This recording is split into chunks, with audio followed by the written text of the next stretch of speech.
Caríssimos irmãos e irmãs, hoje é quinta-feira, 5 de junho. A liturgia continua a nos conduzir pelas últimas etapas do tempo pascal, aprofundando o mistério da Igreja como comunidade enviada, protegida e unida pela oração sacerdotal de Cristo. Vemos Paulo, no final de sua missão, firme no testemunho diante das autoridades e adversários.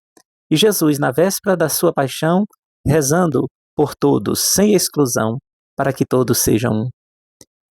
O trecho dos Atos dos Apóstolos nos mostra Paulo levado ao sinédrio, acusado pelos chefes religiosos. Ele, com sabedoria e firmeza, revela a divisão entre fariseus e saduceus. Aspas. Irmãos, eu sou fariseu e filho de fariseus. Estou sendo julgado por causa da nossa esperança, a ressurreição dos mortos. Paulo proclama aquilo que é central na fé cristã, a esperança na ressurreição. Paulo, com grande prudência, fala da ressurreição não apenas como doutrina cristã, mas como esperança comum aos fariseus, confundindo assim os seus adversários e aproveitando-se da divisão para proclamar a fé. Este episódio revela que a missão cristã exige coragem, prudência e, sobretudo, confiança na providência divina, como expressa o Salmo: guardai-me, ó Deus, porque em vós me refugio. Esta confiança é selada pela aparição do próprio Senhor a Paulo. Aspas. Coragem. Assim como tu deste testemunho a meu favor em Jerusalém, é preciso que também o faça em Roma. Atos 23:11. Aqui vemos a confirmação de que a missão do apóstolo não é fruto de sua força, mas de um chamado divino que se estende até os confins da terra. Os mártires e os confessores da fé se mantêm firmes porque Cristo permanece neles e os fortalece com sua graça.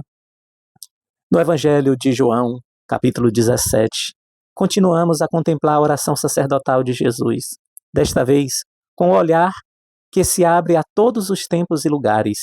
Eu não rogo somente por eles, mas também por aqueles que vão crer em mim pela sua palavra. João 17:20. Esta frase nos inclui diretamente.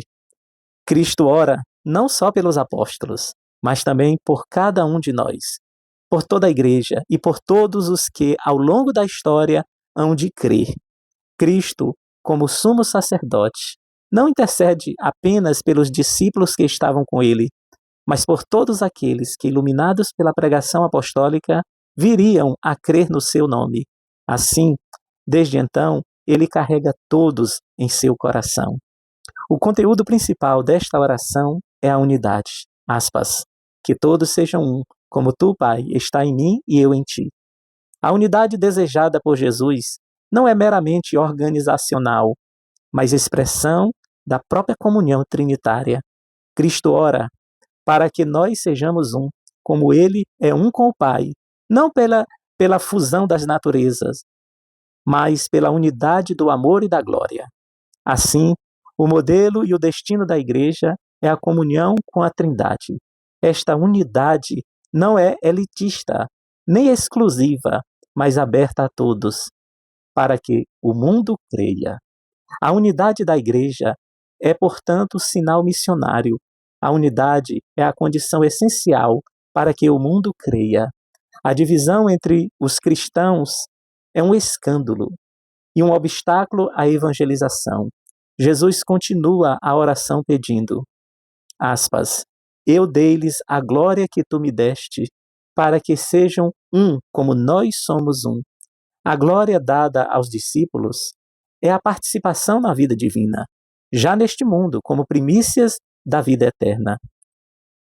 E conclui com uma súplica de amor, que o amor com que me amaste esteja neles, e eu mesmo esteja neles. Essa oração atinge seu cume, a presença viva e amorosa de Cristo na comunidade dos crentes. Cristo está em nós pelo amor que o Espírito Santo derrama em nossos corações. Assim, sua oração se cumpre na unidade e na caridade. Queridos irmãos e irmãs, a liturgia de hoje realça como Paulo somos chamados à firmeza no testemunho, mesmo quando enfrentamos perseguições, incompreensões ou divisões. Não devemos nos intimidar. Cristo nos fortalece como fez com Paulo, garantindo que ele está conosco e que nossa missão se cumprirá segundo sua vontade. Como discípulos de Cristo, devemos buscar e preservar a unidade. A oração de Jesus é um apelo constante à superação de divisões e rivalidades, tanto no interior da igreja, quanto nas nossas relações pessoais e comunitárias. Como afirma o Concílio do Vaticano II, essa unidade que Cristo conferiu desde o princípio à sua igreja, cremos que subsiste na Igreja Católica e desejamos que ela se amplie a todos os povos. Que possamos hoje renovar nossa confiança no Senhor com as palavras do Salmo: guardai-me, ó Deus, por quem vós me refugio.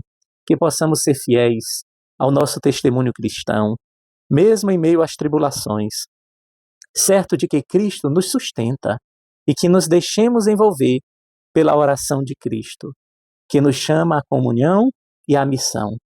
Que por intercessão da Virgem Maria, a Mãe da Igreja e modelo de unidade e missão, possamos corresponder a este chamado com fidelidade e amor. Deus abençoe você e a sua família. Em nome do Pai, e do Filho, e do Espírito Santo.